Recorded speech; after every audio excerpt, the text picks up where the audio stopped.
मुगल आर्थिक प्रणाली में दहसाला पद्धति बहुत ही महत्वपूर्ण पद्धति है, यही पढ़ना है हमें। दहसाला पद्धति, जिसे करोड़ी पद्धति भी कहते हैं। देखिए, दहसाला पद्धति इसलिए कहा जाता है कि अकबर के समय में पहली बार राजस्व निर्धारण के लिए 10 सालों के फसल राजस्व का एक अनुमान लगाया गया, निर्धारण किया गया। तो चूंकि 10 सालों के औसत उत्पादन का यह निर्धारण था, इसीलिए चूंकि और इसमें 10 साल का उपयोग किया गया था, इसीलिए इसे दहसाला व्यवस्था कहते हैं।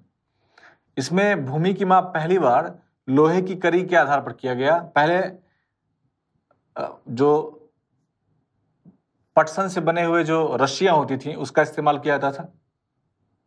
दहसाला पद्धति के अंतर्गत, मसाहत पद्धति के अंतर्गत यहाँ पर जो पहली बार भूमि को मापने के लिए लोहे की कड़ी का इस्तेमाल किया गया और आज भी यह प्रचलित है।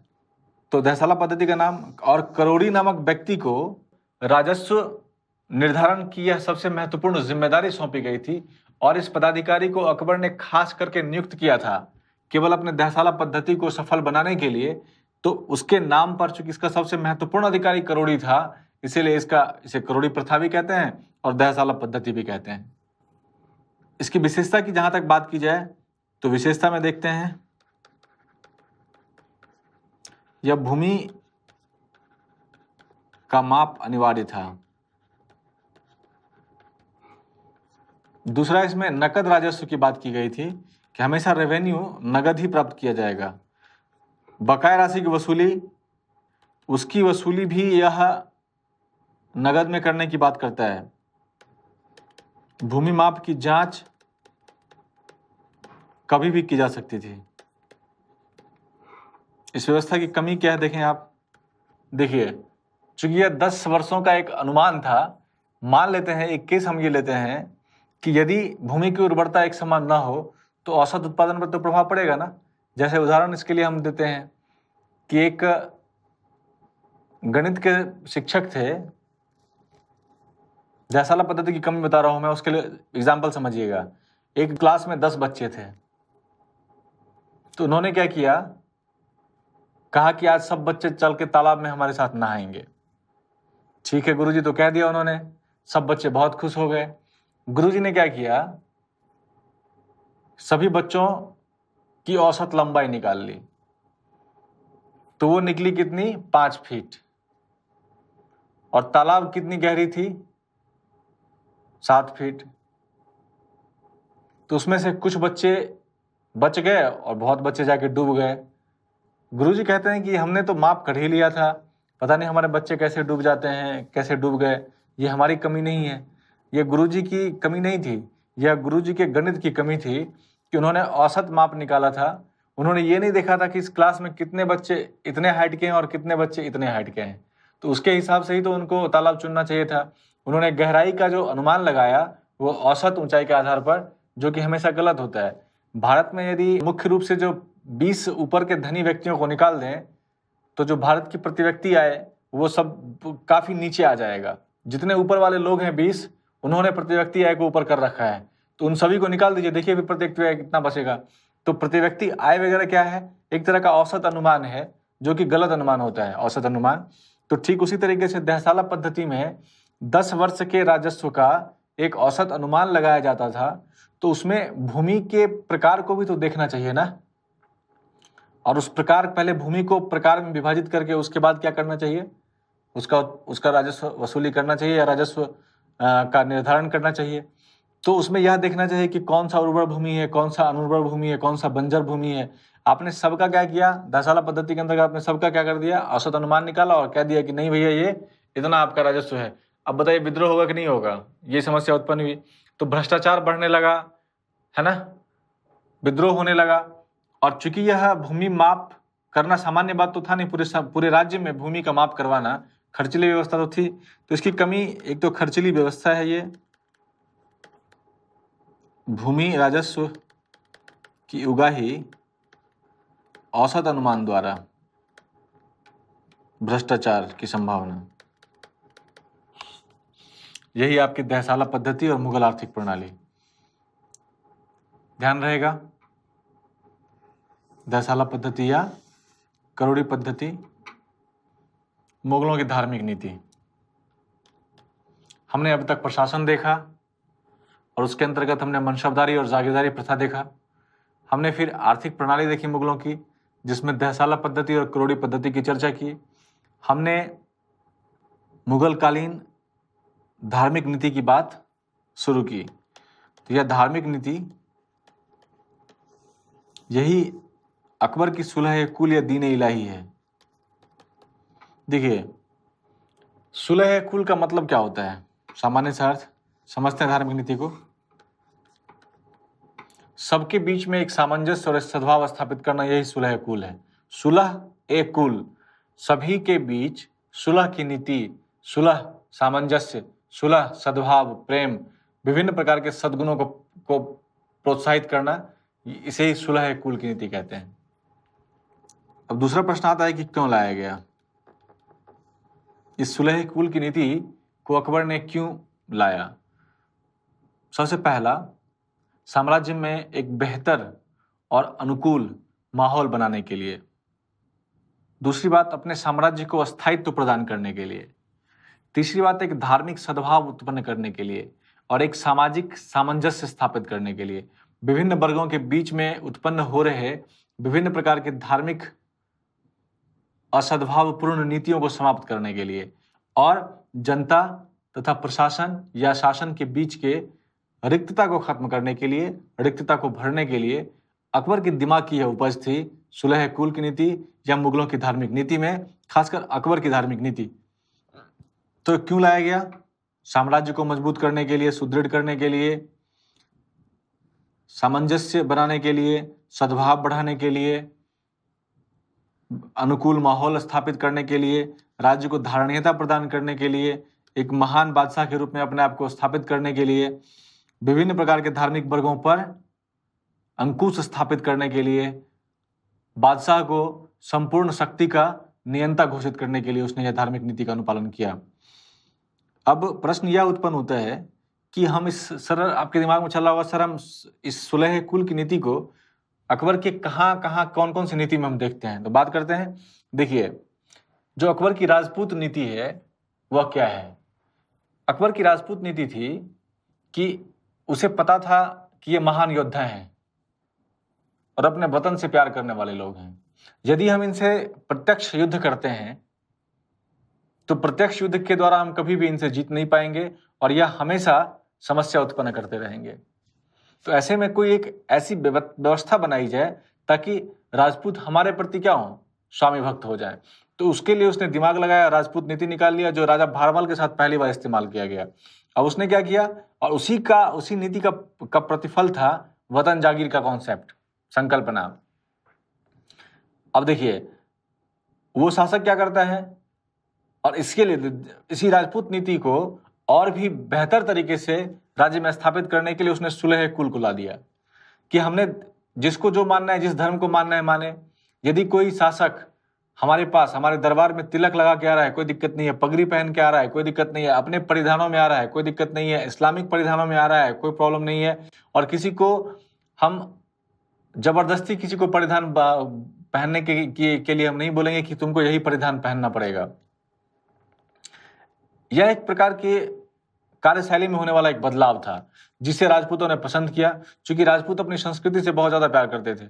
और ऐसे में यदि उन्हें तिलक नहीं लगाने दिया जाता, उन्हें पगड़ी नहीं पहनने दी जाती, उन्हें अपने स्थानीय परिधान पहनने की अनुमति न दी जाती, उन्हें अपने जागीर पर वंशानुगत अधिकार न दिया जाता, तो वह मुगलों के प्रति कभी स्वामी भक्त नहीं होते। और इतिहास गवाह है कि यदि राजपूत मुगलों के प्रति स्वामी भक्त नहीं होते तो चाहे वह भारमल हो, चाहे वह भगवान दास हो, चाहे वह सवाई जय सिंह हो या मान सिंह हो, इन सब के कारनामों को देख लीजिए आप, ईश्वर दास हो, इन सब के मुगल शासन में इन सब के योगदान को आप देख लीजिए। बिना इनके योगदान के जो अकबर के साम्राज्य की धारणीयता थी, जो अकबर के साम्राज्य का लोगों के बीच जो एक बेहतर सोच था कि नहीं, अकबर सम्राट, जो बादशाह अकबर है बहुत ही महान शासक है, वह नहीं बन पाता। इसीलिए बादशाह अकबर ने जहां एक तरफ राजपूत नीति के द्वारा राजपूतों को अपना एक अभिन्न मित्र और हमेशा हमेशा के लिए मुगलों के प्रति स्वामी भक्त बना दिया, तो वहीं दूसरी तरफ सुलह कुल नीति के द्वारा राजपूतों को एक विशेष प्रकार की छूट प्रदान किए। जब आपको मंदिर जाने का मन है, उन्होंने आगरे के किले में अलग से राजपूत महारानियों के लिए अलग से मंदिर बनाए गए। विभिन्न प्रकार के जो धर्मावलंबी हैं उनके लिए अलग अलग प्रकार के चैत्य स्तूप बनाए गए। अकबर ने आगरा के किला में, फतेहपुर सीकरी में संपूर्ण तरीके से बनाया गया। तो इसके पीछे यदि आप देखेंगे कि क्या कारण था, क्योंकि अकबर सामान्य शासक नहीं था, वह एक विशेष व्यक्ति था, बहुमुखी प्रतिभा का धनी था। उसे पता था कि साम्राज्य तलवार के दम पर तो बनाया जा सकता है, लेकिन उसे स्थायित्व प्रदान करने के लिए एक बेहतर नीति का अनुगमन करना बहुत ही आवश्यक है, जो वही नीति है सुलह कुल। तो यदि आप देखेंगे राजनीति के भाग में सुलह कुल कहाँ कहाँ दिखता है,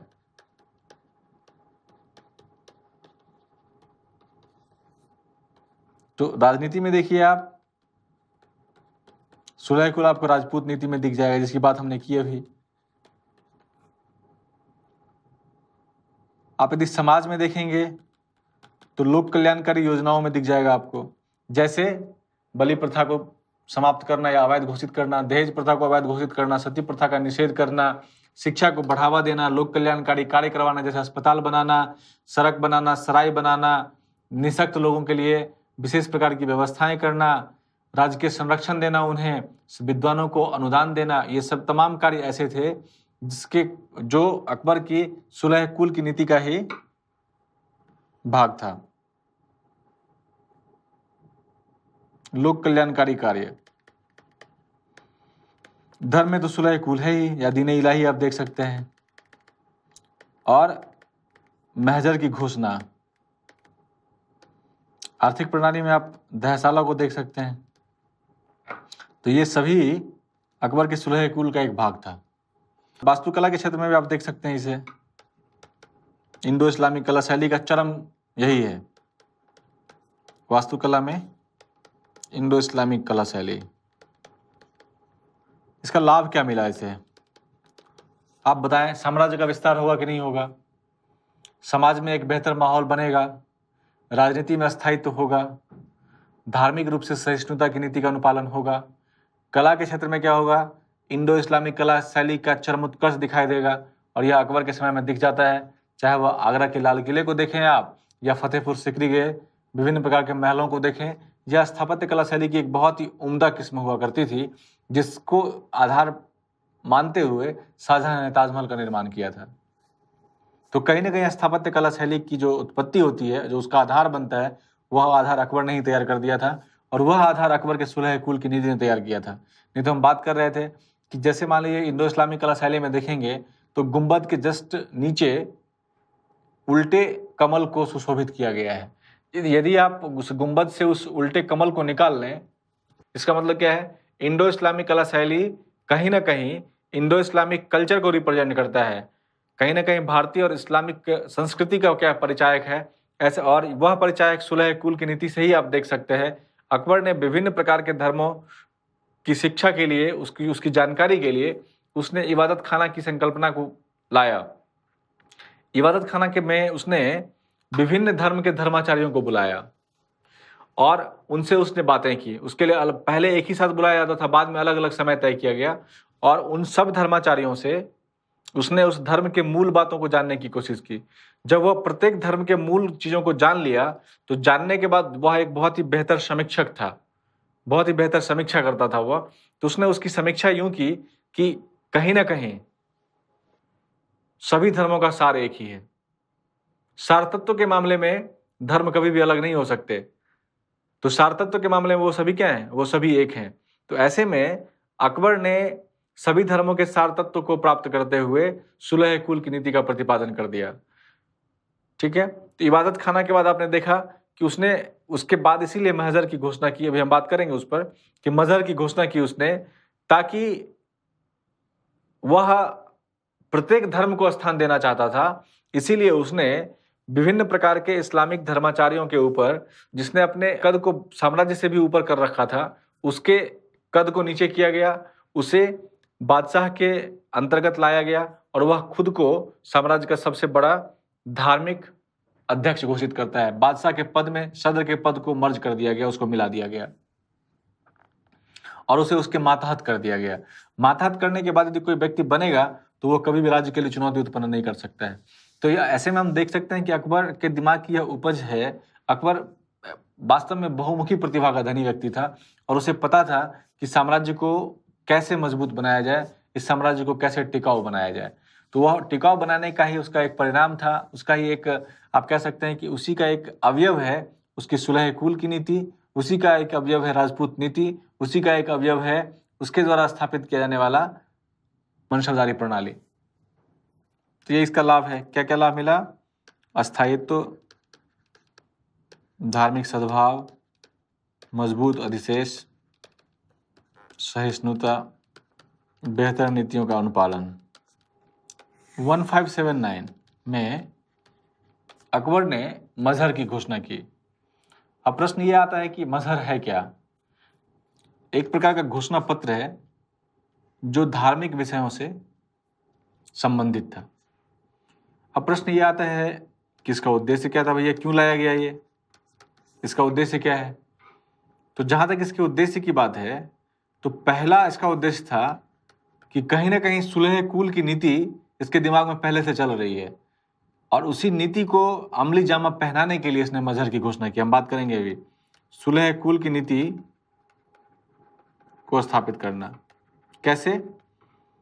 तो जब तक वह मजहर की घोषणा नहीं करता तब तक वह खुद को महत्वपूर्ण धार्मिक अधिकार प्राप्त नहीं करवा पाता और जब तक उसके पास महत्वपूर्ण धार्मिक अधिकार प्राप्त नहीं होता तब तक वह सुलह कुल की नीति स्थापित नहीं कर सकता था। अब आपके दिमाग में चल रहा होगा कि भैया ये कौन सा महत्वपूर्ण धार्मिक अधिकार उसे प्राप्त हो गया। देखिए, बादशाह इसके बाद से, मजहर की घोषणा के बाद से बादशाह खुद को सबसे बड़ा धर्मगुरु बना लेता है और दूसरी महत्वपूर्ण बात है कि धर्म के नाम पर जितने भी गलत प्रकार के अनुदान आवंटित किए गए थे उन सभी को यह कैंसिल कर देता है। गलत अनुदान छीन लिए गए। अब देखिए, यदि गलत अनुदान किसी को प्राप्त हो रहा है तो वह राज्य के विरुद्ध है तो उसका कार्य करेगा, उसका इस्तेमाल वह राज्य के विरुद्ध ही करेगा और ऐसे में राज्य में एक गलत परंपरा की स्थापना हो जाती है। तो मजहर की घोषणा के द्वारा बादशाह ने जहां अपने आप को सबसे बड़ा धार्मिक गुरु बना दिया, वहीं दूसरी तरफ उस प्रकार के तमाम जो अनुदान थे जो किसी भी वर्ग को दिए गए थे उन सभी अनुदानों पर उसने क्या किया, अपना नियंत्रण स्थापित कर दिया और जो जितने भी गलत प्रकार के अनुदान सैंक्शन थे उन सभी अनुदानों की उसने वापसी करवा दी। इस प्रकार से राज्य को एक महत्वपूर्ण अधिशेष प्राप्त हुआ, राज्य को एक महत्वपूर्ण राजकोष ट्रांसफर हुआ, स्थानांतरण संभव हुआ। अब देखिए, तो ऐसा करने के साथ जहां एक ही झटके में उसने एक खास वर्ग को जो उसके विरुद्ध सबसे बड़ी चुनौती उत्पन्न कर रहा था उसको उसने एक झटके में साफ कर दिया, तो दूसरी तरफ उसने राज्य को मजबूत भी कर दिया और तीसरी तरफ जो सबसे बड़ी उसने प्लान की, जो सबसे बड़ी नीति ने बनाई कि उसने वो प्रमुख धार्मिक गुरु अपने आप को बना देता है। तो जब प्रमुख धार्मिक गुरु बना देता है तो उसके पास यह कहने का अधिकार हो जाता है कि सभी धर्म उसके सार तत्व एक ही हैं। सभी तत्वों के सार तत्व क्या है? जितने भी धर्म है वो सबका सब मुख्य उद्देश्य सबका एक ही है, उसका जो मुख्य दिशा है, दर्शन है, वो सब एक ही है और वह क्या है? मानवता की रक्षा करना, मानवता के लिए कल्याणकारी नीतियां बनाना और उन कल्याणकारी नीतियों को सही तरीके से क्रियान्वित करना। महत्ता, मजहर की महत्ता देखिए आप। पहला, धर्म सहिष्णुता को प्रधान बना देता है। दूसरा, कानून व्यवस्था को मजबूत करता है। जहां तक मुगलों की राजपूत नीति का सवाल है तो राजपूत नीति का तात्पर्य है क्या है, सबसे पहले हम इसकी बात करेंगे। जहां तक राजपूत नीति का सवाल है कि राजपूत नीति क्या है, तो अकबर के समय में भारतीय राजपूत शासन वंश के साथ किस आधार पर बेहतर संबंध स्थापित किए जाएं, कैसे राजपूतों को मुगलों के नजदीक लाया जाए, और नजदीक लाने के बाद कैसे इन दोनों एकता को एक कर लिया जाए, कैसे राजपूतों को मुगलों के प्रति स्वामी भक्त बनाया जाए, इन सब पर सोचना और बेहतर तरीके से उसे मूर्तता प्रदान करना ही राजपूत नीति कहलाता है। समझ में आ गया होगा आपको राजपूत नीति क्या है। दूसरा प्रश्न आता है कि राजपूत नीति का उद्देश्य क्या था, राजपूत नीति बनाने के पीछे क्या कारण था। सबसे पहला मुख्य कारण था कि वह साम्राज्य को और भी विस्तार देना चाहता था, जिसके लिए उसे वीर योद्धाओं की आवश्यकता थी, जिसके लिए उसे ऐसे समुदाय की आवश्यकता थी जो किसी भी समय में विश्वासघात न करे, किसी भी समय में अपने पराक्रम को कम ना आके और अदम्य साहसी और शौर्यवान हो। और ये सभी गुण वीर राजपूतों में थे। तो मुगलों के समय में, खास करके अकबर के समय में, उसने इस आधार पर मुगलों के साथ संबंध स्थापित किए और मेवाड़ नामक क्षेत्र में सबसे पहले अपने संबंध को स्थापित किया। दूसरा जो महत्वपूर्ण प्रश्न है कि हमेशा आप शुरू से देखेंगे तो मुगलों को बाबर के समय से ही आप बात करें हम तो अफगान शक्ति के साथ महत्वपूर्ण रूप से लड़ाई करना पड़ता था। भारत में वह स्थानीय शक्ति थे अफगान। तो ऐसे में अफगानों को प्रतिसंतुलित करने के लिए उनके पास स्थानीय स्तर का सबसे बड़ा योद्धा चाहिए और उन सबसे बड़े योद्धाओं में से जो राजपूत वीर हैं वो सबसे बड़े योद्धा थे। तो हम कह सकते हैं कि अफगानों को प्रतिसंतुलित करने के लिए भी राजपूत नीति का निर्माण बादशाह अकबर ने किया। तीसरी सबसे महत्वपूर्ण बात है कि राजपूतों के साथ बेहतर नीति बना करके वह एक समाज को एक बेहतर संदेश देना चाहता था कि हम एक ऐसा समाज स्थापित करना चाहते हैं जिसमें जात पात, जिसमें धर्म, जिसमें स्थान, जिसमें कौम का कोई स्थान नहीं है, इसमें बस योग्यता का स्थान है। तो ऐसे कारकों के द्वारा समाज में एक बेहतर माहौल का निर्माण होगा और जब समाज बेहतर होगा तो वह बादशाह, उसके समक्ष बहुत ही कम चुनौतियां उत्पन्न होंगी। तो इसलिए राजपूत नीति समाज की समस्याओं के समाधान का भी एक तरीका था।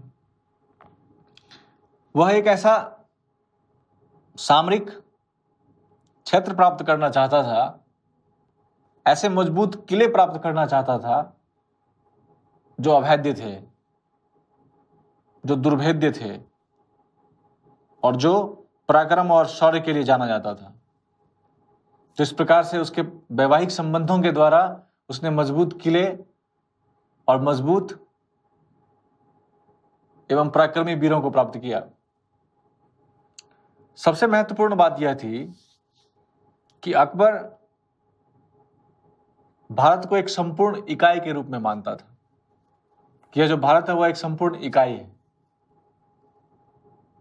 चाहे वो उत्तर भारत हो या दक्षिण भारत हो, वह पृथक नहीं है और उसे एक साथ जोड़ना पड़ेगा।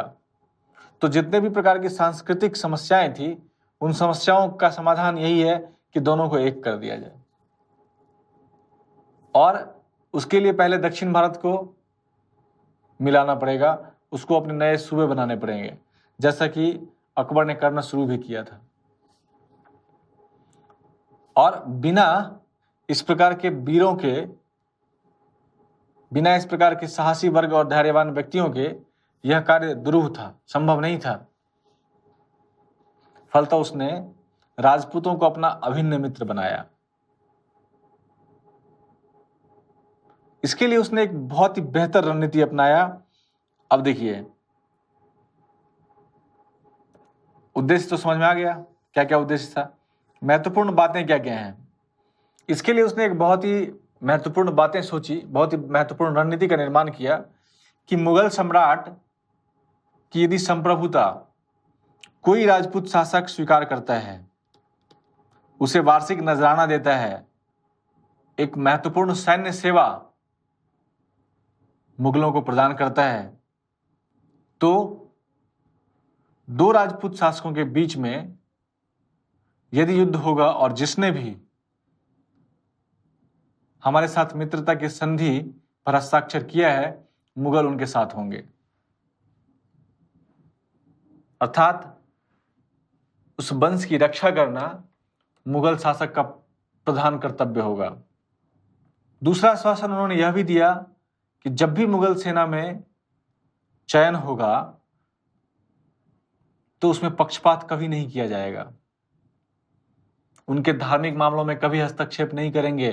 यदि उन्हें लगता है कि उन्हें तिलक लगाकर आना चाहिए, यदि उन्हें लगता है कि उन्हें पगड़ी पहनकर आना चाहिए, अपने स्थानीय परिधानों में आना चाहिए, तो सब कुछ के लिए वो स्वतंत्र हैं। वह राज दरबार में किसी भी रूप में आ सकते हैं, किसी भी प्रकार से आ सकते हैं। अब इसके लिए अकबर ने राजपूतों के साथ महत्वपूर्ण वैवाहिक संबंध स्थापित किया, जैसे आप भारमल की पुत्री से शादी करना। अकबर ने जब राजपूतों को यह आश्वासन दिया तो उसने कभी भी झूठे वादे नहीं किए। उसने जितना आश्वासन दिया उस मात्रा तक वो हमेशा उपस्थित रहा। अपने दिए गए आश्वासन पर वो हमेशा खरा उतरने का प्रयास किया। इसीलिए अकबर के समय तक मुगल और राजपूतों के बीच में एक बहुत ही सुंदर सामंजस्य बना। आगे चलकर औरंगजेब के समय या शाहजहां के समय तक आते आते इस प्रकार के सामंजस्य में टूटन आई, कमी हुई। पक्षपात भी किया जाने लगा, वंशवाद को बढ़ावा भी दिया जाने लगा। उन्हें तमाम प्रकार के सांस्कृतिक परिधानों को पहनने की जो छूट दी गई थी, उस छूट से भी उन्हें वंचित किया जाने लगा। तो इस प्रकार से आने वाले समय तक आते आते राजपूत और जो मुगल गठबंधन था, एक मजबूत मित्रता का जो एक माला बना हुआ था, वह टूटता हुआ जा रहा था। और यह भी मुगल पतन के लिए बहुत जिम्मेदार कारक था। अब प्रश्न यह आता है कि ये जो राजपूत नीति है, इस नीति से क्या सच में राजपूतों को कुछ लाभ मिला या सब कुछ उसने खो ही दिया? वह पराधीन हो गया, उसने अपनी संप्रभुता क्या बेच दी? यदि आप दीर्घकालिक तौर पर देखेंगे तो इस नीति के पश्चात राजपूताना का वह भाग जो कभी हमेशा युद्ध में लिप्त रहा करता था, जिसके दिनचर्या युद्ध से ही शुरू होते थे, मारकाट उनके जीवन की एक महत्वपूर्ण शैली थी, उसमें भारी मात्रा में कमी देखने को मिला। शांति और व्यवस्था स्थापित हो गई और लोगों का जीवन स्तर सुधरने लगा। राजपूत मनसबदारों के रूप में संपूर्ण भारत को जानने लगे, जिससे उनका मानसिक विस्तार हुआ और वह एक मजबूत प्रशासक के रूप में सामने आए। जो उनके अंदर की कुपमंडुकता थी, जो उनके अंदर की जितनी भी पारंपरिक गलत अवधारणाएं थी, उन पारंपरिक गलत अवधारणाओं में क्षरण हुआ, अवसान देखने को मिला और एक महत्वपूर्ण व्यक्तित्व के रूप में इनका निर्माण संभव हो सका। इस प्रकार जितने भी प्रकार के तमाम सामाजिक धार्मिक कुरीतियां थी वहां पर, उन कुरीतियों का समाधान धीरे धीरे उनके मानसिक और क्षैतिजिक जो विस्तार है, क्षैतिजिक विस्तार के माध्यम से संभव हो सका। इसीलिए जब आप राजपूत कला को देखते हैं, चाहे वह चित्रकला हो, चाहे वह स्थापत्य कला हो, तो उसमें मुगल कला को देखेंगे आप, और जब मुगलों की कला को देखेंगे आप तो उसमें राजपूत कला को चिन्हित करना पड़ता है। मतलब दोनों आपस में इतने बेहतर तरीके से समावेशीकरण की प्रक्रिया में आगे बढ़े कि दोनों ने एक दूसरे से सीखा और एक नवीन कला की उत्पत्ति की, जिसे राजपूत कला शैली कहते हैं। चाहे वह चित्रकला की शैली हो, चाहे वह नृत्य संगीत की विधाएं हों, चाहे वह युद्ध की नवीन रणनीतियां हों, चाहे वह स्थापत्य के नवीन निर्माण, सब में आप मुगलों के प्रभाव को देखेंगे तो वही मुगलों के द्वारा बनाया गया स्थापत्य और चित्रकला में भी राजपूतों के उस बेहतरीन गुणों को आप समायोजित देखेंगे, जिस गुणों के बिना जो मुगल कालीन कला है वह संपूर्ण नहीं हो सकता था।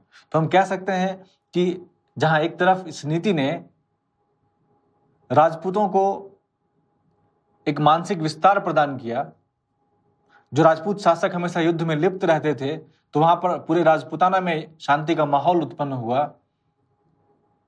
और जिससे वहां के विकास का कार्य काफी बेहतर तरीके से, उन्नत तरीके से हुआ। कला और संस्कृति काफी जोर शोर से आगे बढ़ी।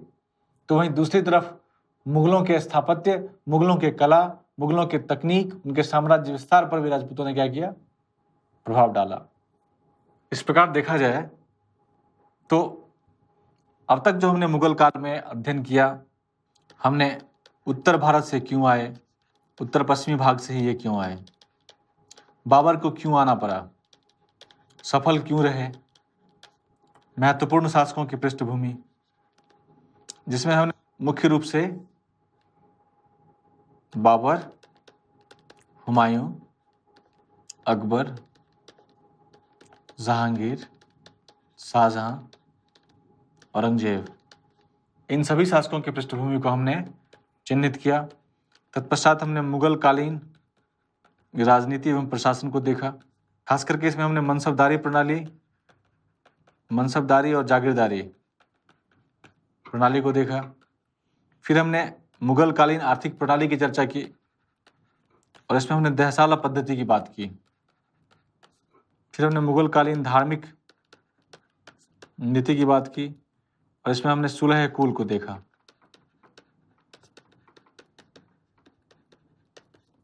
फिर हमने मुगल कालीन तकनीक को देखा। ये हमारे महत्वपूर्ण मुगल कालीन इतिहास है। अब एक हमारा भाग है मुगल कालीन कला, जिसकी चर्चा भी हम करेंगे।